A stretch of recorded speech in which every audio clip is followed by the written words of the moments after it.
हम सभी लोग जानते हैं सत्यकेतु सर को, हिंदी आलोचना का एक बड़ा नाम हमारे साथ, और अंबेडकर विश्वविद्यालय दिल्ली के प्रॉक्टर, डीन और प्रोफेसर, और मेरा सौभाग्य कि मेरे गाइड एमफिल और पीएचडी के हम लोगों के बीच में है। मैं सर को सादर आमंत्रित करता हूं इस कार्यक्रम के लिए। और मैं सर को विशेष धन्यवाद इसलिए क्योंकि अभी वो जिस माहौल में लगातार अचानक से घर से बुलाए गए हैं, उस माहौल में भी तेजेंद्र जी के प्रति अपना प्यार व्यक्त करने के लिए यहाँ पे आए हैं।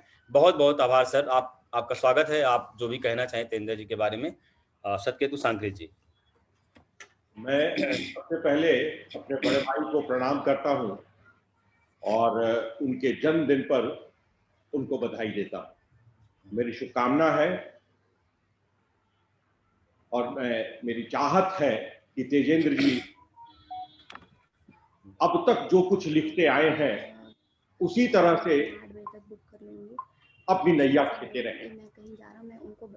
तेजेंद्र जी, जैसा अभी महेंद्र ने भी कहा, जकिया जी ने भी उनकी बात की, तेजेंद्र जी के साथ सबसे बड़ी जो चीज है वह है कि वो बहुआयामी प्रतिभा, व्यक्तित्व वाले एक ऐसे कथाकार हैं। मुझे लगता है कि उनको कथाकार कहूं या मुकम्मल साहित्यकार कहूं, क्योंकि इसके पहले मैंने तेजेंद्र जी को गुनगुनाते हुए सुना था। कभी कभी कुछ गजल भी उनके मुख से सुने थे, लेकिन अब तो उसकी एक पूरी की पूरी पुस्तक ही आ गई है। तो तेजेंद्र जी निश्चित रूप से एक बड़े रचनाकार हैं, वो माने या ना माने। मैं और मेरे साथ एक बड़ा तबका इस बात को मानता है कि तेजेंद्र जी प्रवासी साहित्य के आधार स्तंभ है। प्रवासी साहित्य से तेजेंद्र जी को गुरेज है, इसलिए मैं कह रहा हूं कि वो माने या ना माने, लेकिन निश्चित रूप से प्रवासी साहित्य को जो उन्होंने दिशा दी है, जो दशा, एक तरह की बात जब कही जाती थी, जो दुर्दशा, उस दुर्दशा से बाहर निकाल कर जिस तरह से खड़ा किया है, वो निश्चित रूप से काबिले तारीफ है।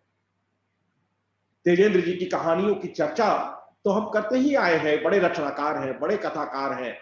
उनके कहानी का जो विविध रूप है वो 90 के दशक से लेकर आज तक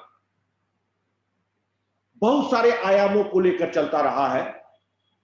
तेजेंद्र जी कहानीकार हैं ही, इसके साथ साथ खास करके जो विदेश में रच बस गए साहित्यकार हैं, उनको दिशा निर्देश भी देते रहते हैं कि कहानियां कैसी लिखनी चाहिए। इसके साथ साथ मैंने उनको सुना है कि जब कोई कहानी का पाठ करता है तो कहानी का पाठ कैसे करना चाहिए।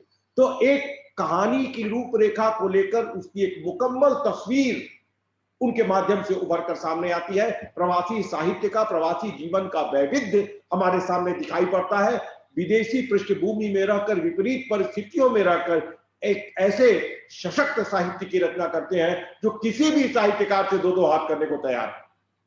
उनकी कहानियों में वो दम है, वो मादा है।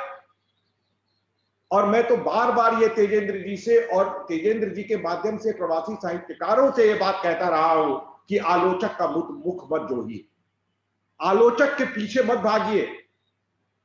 अगर आप में दम होगा, अगर आप में मादा है, अगर आपकी लेखनी में ताकत है, तो आलोचक झक मारकर आपके पीछे पीछे भागेगा।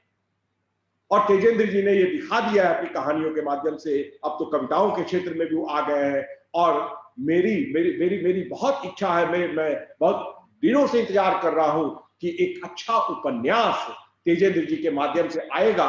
और प्रवासी साहित्य में जो उपन्यास, हालांकि उपन्यास लेखन अब बहुत तेजी से उभर कर सामने आ रहा है, तो लेकिन उपन्यास का एक जो मुकम्मल स्वरूप है वो तब तक नहीं उभर कर आ सकता है मेरी दृष्टि में, जब तक तेजेंद्र जी अपने उपन्यास को लेकर साहित्यिक जगत में ना आए।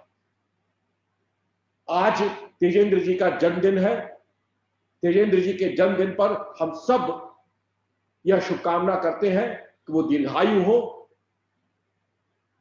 लंबा जीवन प्राप्त करें और साहित्य को अपनी सेवा से उद्बुद्ध करते रहें।